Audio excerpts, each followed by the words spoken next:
I greet all of you in the name of our Lord and Savior, Jesus Christ. My name is Reverend George Kariuki, and Jesus is Lord. Our reading today is taken from the Gospel according to St. Matthew, chapter 6, and verses 25 to 34. Therefore, I tell you, do not be anxious about your life, what you will eat or what you will drink, nor about your body, what you will put on. Is not life more than food, and the body more than clothing? Look at the birds of the air. They neither sow nor reap nor gather into barns, and yet your heavenly Father feeds them. Are you not of more value than they? And which of you, by being anxious, can add a single hour to his span of life? And why are you anxious about clothing? Consider the lilies of the field, how they grow. They neither toil nor spin. Yet I tell you, even Solomon in all his glory was not arrayed like one of these. But if God so clothes the grass of the field, which today is alive and tomorrow is thrown into the oven, will he not much more clothe you, O you of little faith? Therefore do not be anxious, saying, what shall we eat? Or what shall we drink? Or what shall we wear? For the Gentiles seek after these things, and your heavenly Father knows that you need them all. But seek first the kingdom of God and his righteousness, and all these things will be added to you. Therefore, do not be anxious about tomorrow, for tomorrow will be anxious for itself. Sufficient for the day is its own trouble. Let us pray. Our Father in heaven, we thank you. We pray that you may come to and speak to us through your word. In Jesus' name we pray and believe. Amen. Today, I want us to look at life from two sides. Life from two sides. And by this I mean, we have both the foreground and the background of life. The foreground are the things that we see in front of us. And the background are those things that we are not able to see, but they are invisible realities.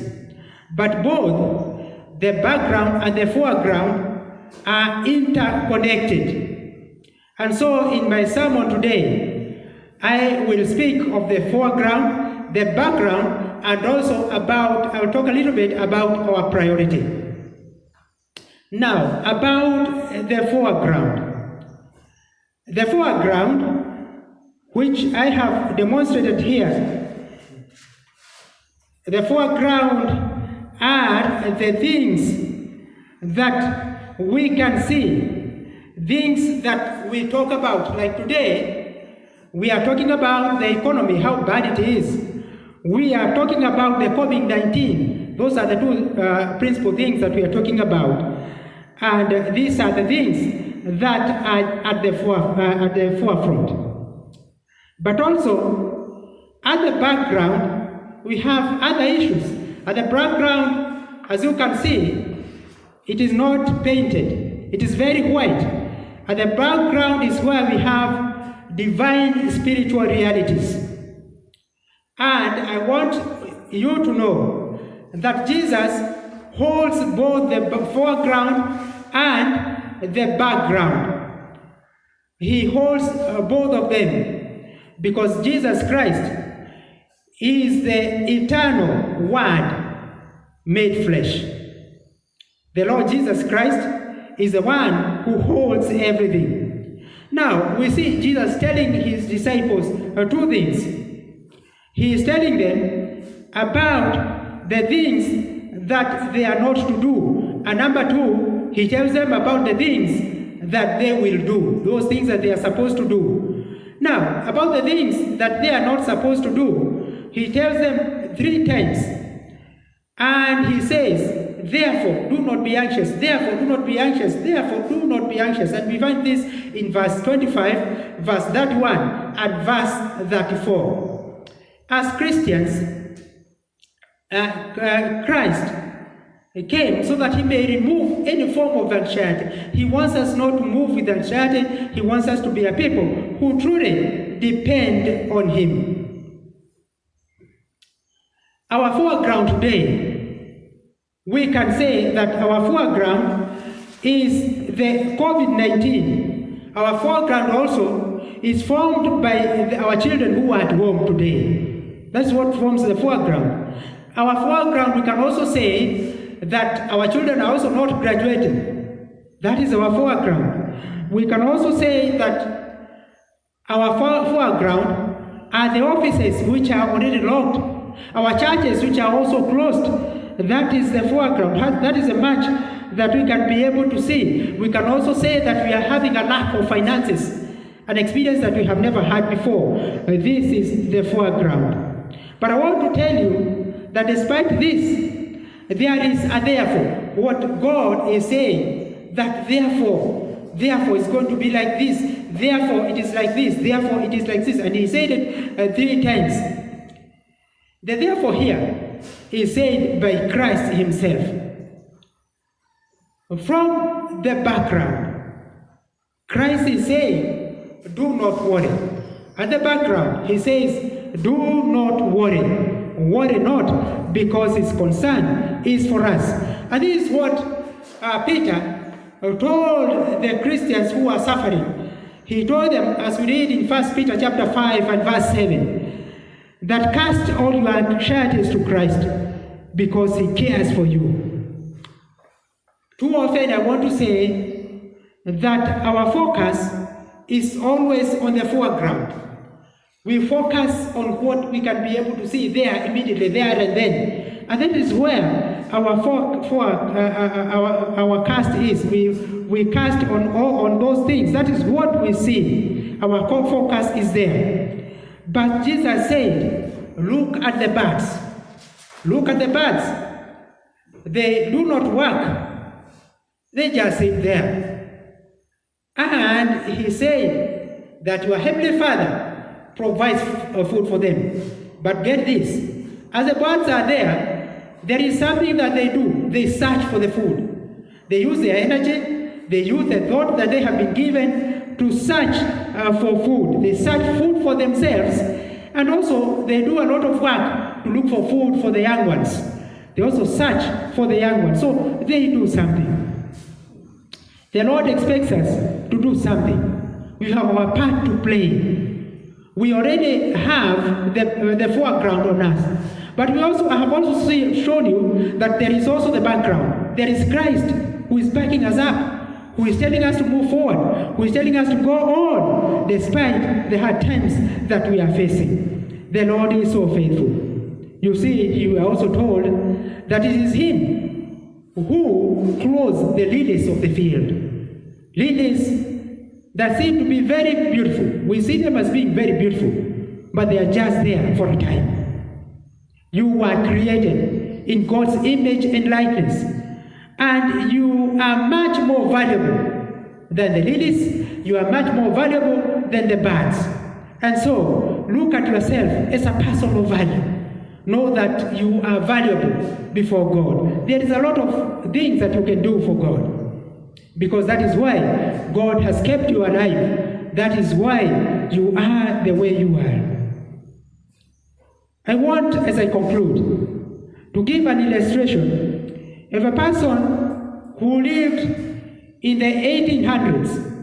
And this person was called Tom Obadiah. This man had a very great problem, because from the time he was born, he never did anything successfully. He never succeeded in anything. Whatever he tried, he failed. And one day, this man picked up a pen and a paper. He picked up a pen and a plain paper. And on that paper, he wrote a song. And this is a song that is sung worldwide, in many, many places in the world. And this is a song that goes like this. Great is thy faithfulness, great is thy faithfulness, morning by morning, new mercies